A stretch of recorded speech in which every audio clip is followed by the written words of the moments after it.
Me conta, como é que você começou nessa vida de jornalismo? É um percurso muito curioso, porque a minha vontade com as massas e com as câmaras começou no desporto. Eu fui speaker desportivo do Sporting. Que legal, do Sporting? Sporting Clube de Portugal. Fui eu que apresentei Jorge Jesus quando foi do Flamengo, ex-Flamengo. Aleluia! Então alguém fez uma coisa boa pela humanidade. Quando ele foi apresentado no estádio do Sporting, era eu que estava lá no relevado. E agora? Vamos receber o nosso sócio, com aquela voz de speaker.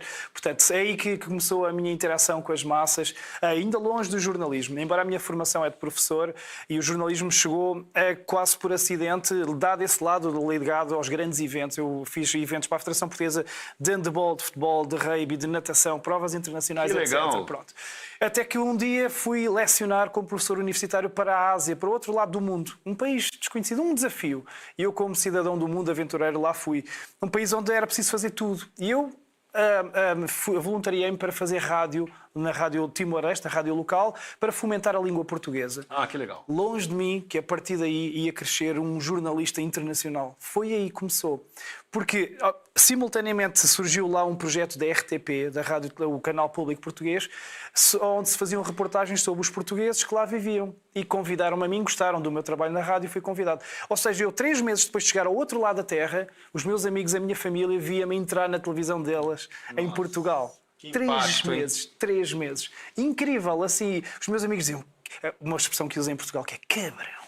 Que quebra. Não, e o impressionante é uma evolução do jornalismo esportivo para o jornalismo normal, de rotina, de fatos, né, de dia a dia. Estás na televisão, ainda mas tu foste para dar aulas e já estás na televisão. E a partir daí foi uma bola de neve, porque depois houve lá convulsão social, o povo, houve revoltas, tumultos uns contra os outros, e comecei a escrever crónicas para um jornal português que é o Correio da Manhã, que é o principal jornal. Sim, também. muito conhecido lá. Exatamente. Depois precipitaram-se várias eleições, e era Xanana Guzmão, o presidente, Ramos Horta era o primeiro-ministro, e eu vim a Portugal, porque o país parou tudo, toda a gente teve que ser evacuada, e quando eu cheguei a Portugal, fui contactado por 2 rádios, a Rádio Renascença e a TSF, onde eu lhes disse, olha, eu estou lá, tenho muito tempo livre, tenho reportagens para a RTP, escrevo para o Correio da Manhã, querem aproveitar essa mais-valia e ter um correspondente na Ásia? Claro que sim. Só a TSF foram os primeiros. Só que não me deram a devida atenção. Disseram, olha, vais para lá, faz uns trabalhinhos e depois logo se vê. A Rádio Renascença não. Fui mega bem tratado, testes de voz, resumir peças em espanhol de 3 páginas, testes vocais, etc. Sérgio, toma o teu cubinho do microfone, toma a credencial, és o nosso novo correspondente internacional, que é a principal rádio portuguesa, a Rádio Renascença.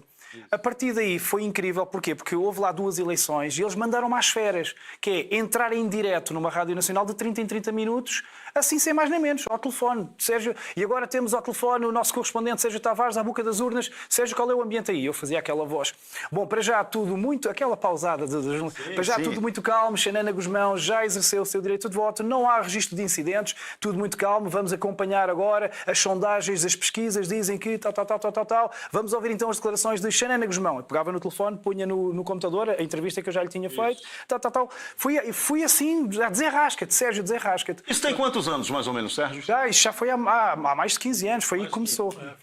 Que legal. Foi. E depois, a partir daí, foi uma bola de neve. Acabei lá por ser diretor do principal jornal timorense, diretor de informação, o semanário, que me permitia assinar editoriais, escolher capas, ter uma equipa comigo. E eu pensei, mas como é que isto me está a acontecer? Como é que um simples gesto de me voluntariar para ir fazer rádio num país novo desenrolou tudo isto? Obviamente pode ter a ver com o talento, com a força, com o mérito, mas também se calhar outras ondas astrais aí que levaram isso tudo. E depois tornei-me jornalista ativista pela liberdade a partir da pandemia.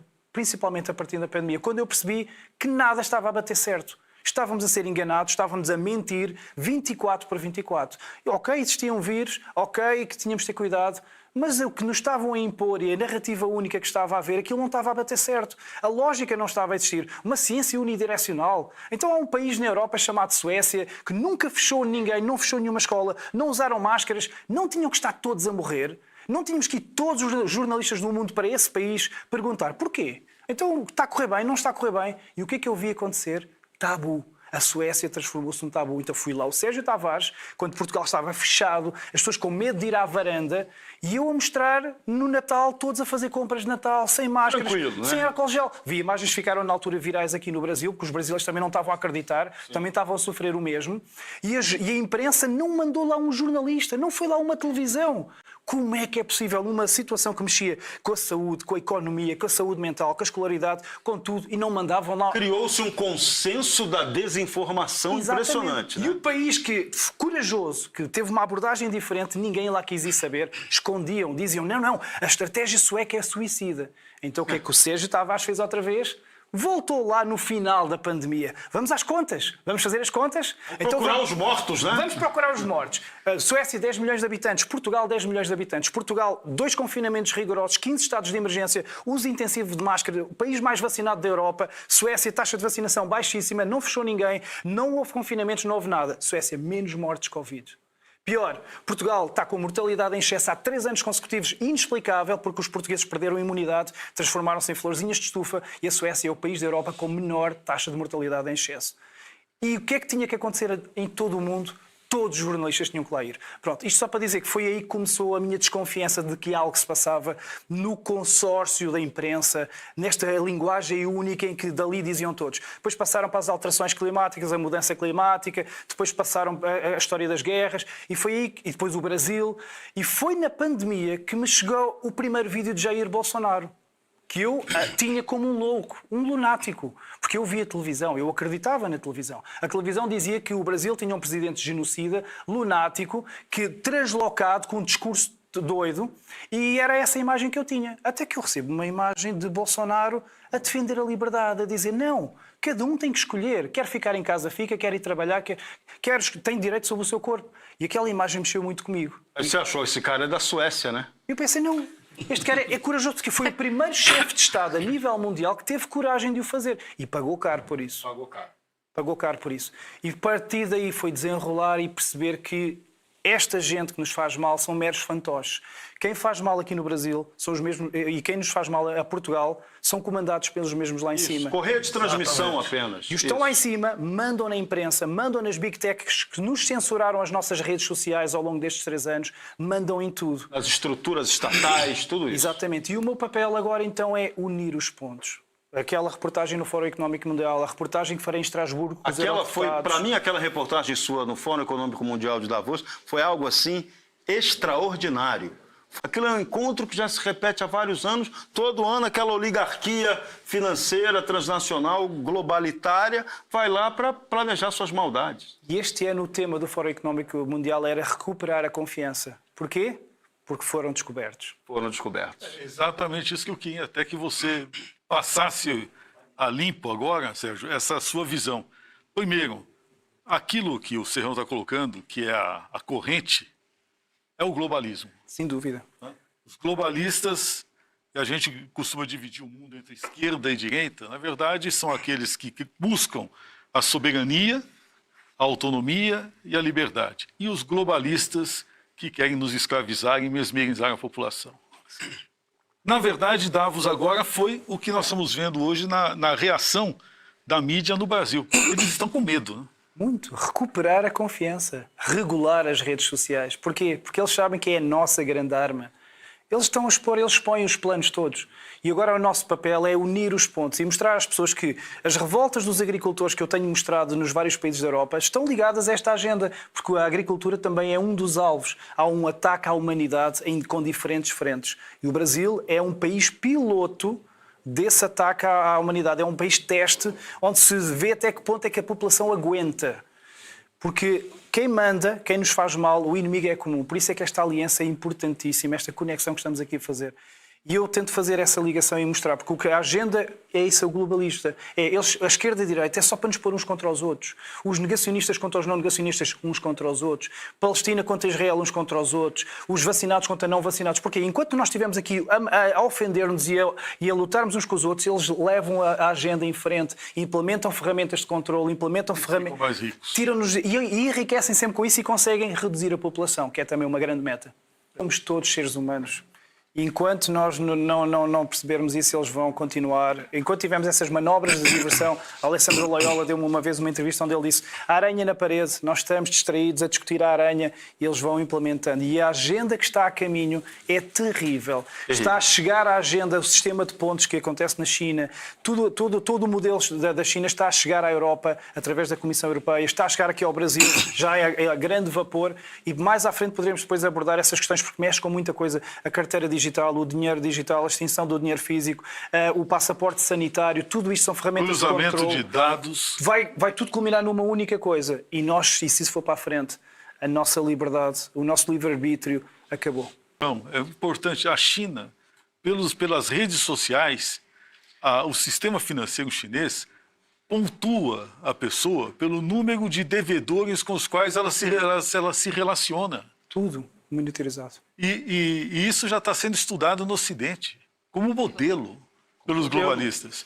Então, o que o Sérgio está colocando aqui é muito importante. Uma outra questão, Sérgio, não sei se você sabe, não tem uma vírgula, não tem 5 segundos na mídia televisiva ou de rádio que mencione o que está acontecendo na Europa com os agricultores. Eu queria muito que você pudesse relatar e contra que agenda eles estão lutando de verdade. E aqui, é importante você agora é manchete, eu faço protesto com estrume na porta das prefeituras, na França, Paris, a tomada da Espanha, de Madrid, que foi algo impressionante, né? Que você narrou, né? Então, esse fenômeno é muito curioso. Agora, pegando o gancho da pergunta dele, explica de novo para a nossa audiência qual é a grande motivação desses agricultores europeus. Se fosse só Strume, o que eles fazem é muito mais do que nós imaginamos. Eu fiz reportagens em cima do Strume com prefeituras fechadas, onde os políticos não podiam sequer entrar. E agora, pior, eles agora vedam com tijolos,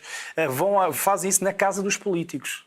Isso é que é legal. Isso é que é incrível. Todos os políticos que estão a fazer mal ao povo já não conseguem sequer entrar para a sua casa. A casa está envolta em Strume. Eu acho isso magnífico, lindo. Magnífico. Magnífico. Brilhante. Aqui no Brasil teremos um problema, porque faltaria estrume. Faltaria estrume, com certeza. Mas Foi bastante, lá tem muito estrume. Mas este ponto é importante. Surge um nome em consenso nestes protestos, que é Agenda 2030. Exato. E isso é a grande novidade.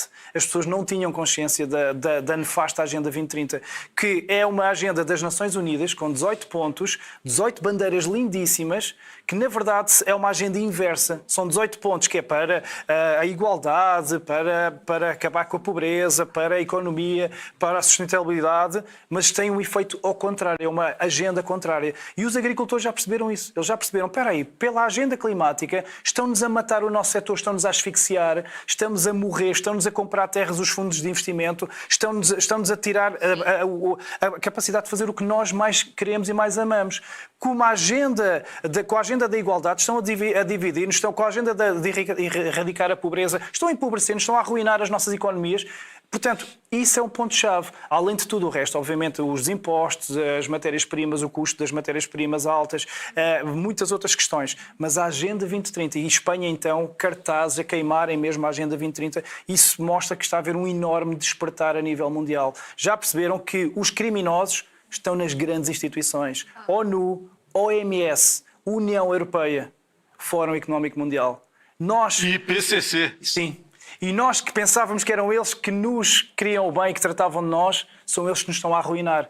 Isso é incrível. E foi a pandemia e toda a agenda que se seguiu, onde eles quiseram tudo tão rápido, a destruição da família, que a ideologia de género, todas estas histórias, estas agendas todas, eles quiseram aproveitar a janela de oportunidade do Covid, em que as pessoas aceitaram tudo sem pensar, porque o braço armado, a imprensa, disse, e eles, vamos aproveitar. Só que quiseram tudo tão rápido que despertaram as pessoas que perceberam, isto não faz sentido.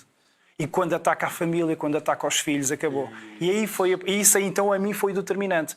Esta é a minha missão até o último dia da minha vida, porque eu tenho 2 filhos. E é por eles que eu quero lutar. Eu não quero uma vida onde, de um dia para o outro, lhes tiram o direito de liberdade, que lhes obrigam a serem inoculados com coisas que não sabemos se é bom ou se é mau. Querem nos fazer como inseto. E comer, exatamente, comer insetos. Fora o que vem aí, a União Europeia já assinou a carteira digital que vai ter as nossas informações bancárias, fiscais, de trânsito, de saúde, pessoais, todas Todas. Veio o dinheiro digital, o euro digital já está implementado, vai acabar o dinheiro físico. O que é que isso significa? Se nós não cumprirmos o que eles acham que nós temos que cumprir, se tivermos uma multa de trânsito, se não tomarmos a vacina que eles dizem que temos de tomar, se tivermos feito uma opinião na rede social que não devíamos ter tido, eles numa tecla congelam a nossa conta, congelam a nossa vida. Porquê? Porque a carteira tem lá tudo. Então deixamos de ter carta de condução, deixamos de ter tudo, dinheiro, deixamos de ter tudo. Isto até voltarmos a ser bons cidadãos na perspectiva deles. Ou seja, eles querem gente submissa. Agora, isso é a coisa mais preocupante, Sérgio, que você colocou. Veja, o que você está dizendo é o que a Europa está hoje lutando para derrubar e é o que no Brasil estão querendo implementar e já estão implementando. Esta censura, ela está muito bem posta, né? E o que você acha? Se conseguirem finalmente, e vão conseguir, derrubar essa Agenda 2030 na Europa, o que você acha que pode refletir no Ocidente? Imagine isso com Trump ganhando nos Estados Unidos. Vão perder a luta por uma razão. A Europa está toda, a esquerda está aqui toda. Embora não haja essa dicotomia esquerda, mas a esquerda está alinhada com esses globalistas, quer queremos, quer não. A esquerda está no eixo do mal. E os conservadores de direita são os que estão a combater isso. Portanto, isso aí é um ponto inegável. E os conservadores de direita na Europa estão a crescer exponencialmente. Eu digo-vos pelo Chega, já falámos aqui, tinha um deputado em 2020 e agora arrisca-se a ganhar as eleições. E como ao Chega temos o Vox, temos a Meloni, temos o Milei, o Trump vai ganhar. Portanto, como eu disse, isto foi tudo tão rápido, estão a dar tantos tiros nos pés, que o comum cidadão que não está nem aí para esta realidade já percebeu que não bate, que não faz sentido. E mais, já percebeu que não pode confiar nas televisões. Não pode. Se falarem somos 10 milhões de portugueses, ou seja, a maioria dos portugueses já sabe que não pode confiar nas televisões. Os brasileiros não veem Globo lixo, dizem Globo lixo, a imprensa corrupta. Portanto, isso é muito importante. As pessoas já não acreditam na televisão e a partir daí vão alargar os horizontes e ver outras perspectivas. E é aí que entramos nós, com este projeto incrível, cada um de vocês, eu com o meu trabalho de campo, e todos nós juntos damos essa outra perspectiva. É muito importante.